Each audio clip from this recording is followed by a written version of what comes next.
অৰুণোদয় আঁচনিৰ হিতাধিকাৰীসকলৰ বাবে এই ভিডিঅ'টো খুব বেছি ইম্পৰ্টেণ্ট আৰু গুৰুত্বপূৰ্ণ হ'বলৈ গৈ আছে। কাৰণ 2026 চনৰ এপ্ৰিল মাহৰ পৰা আপোনালোকৰ অৰুণোদয় আঁচনিটো স্থগিত হ'বলৈ গৈ আছে।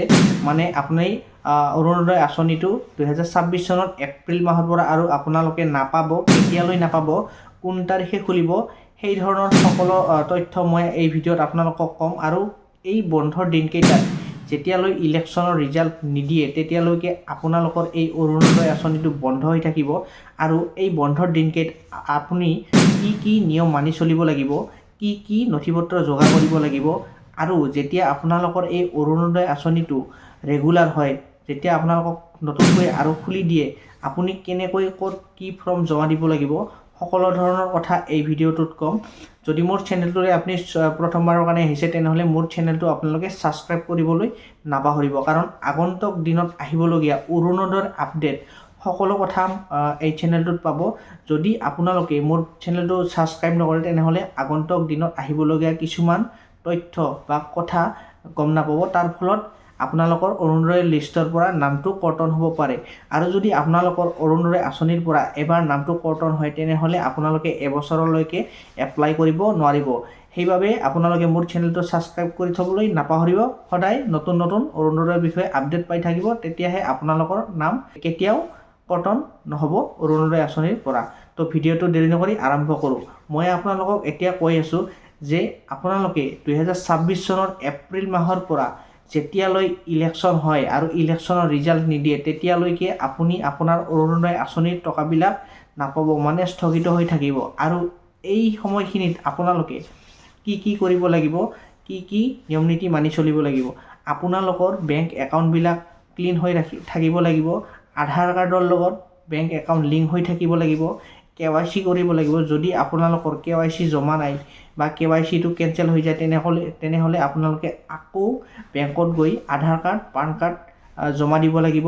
ফটো ফৰ্ম এখন পায়, KYC ফৰ্ম বুলি কয়, সেইখন আপোনালোকে জমা দিব লাগিব।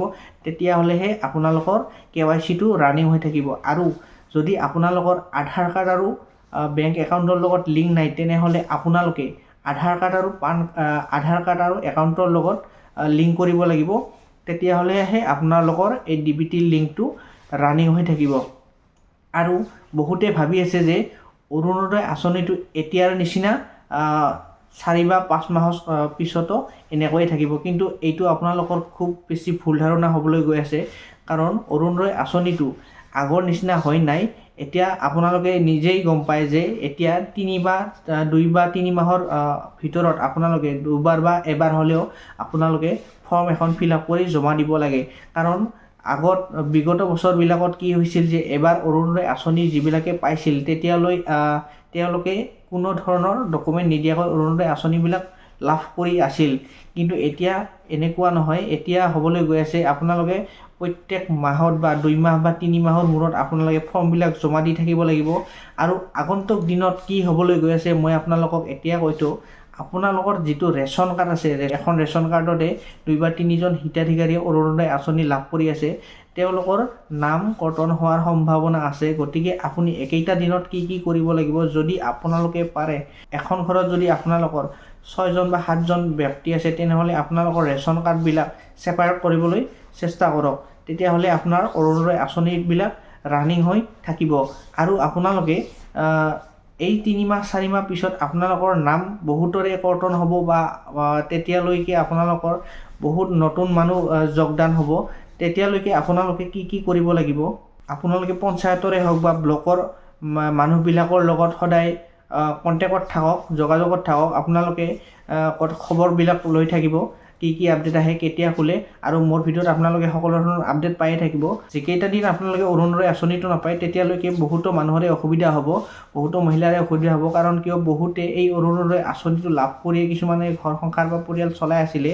আৰু আপোনালোকে ধৈৰ্য ধৰক, যেতিয়ালৈকে ৰিজাল্ট নিদিয়ে তেতিয়ালৈকে আপোনাৰ এই আঁচনিটো বন্ধ হৈ থাকিব। কাৰণ ইলেকশ্যনৰ কাৰণে বহুতো কাম পিছ পৰি ৰয়।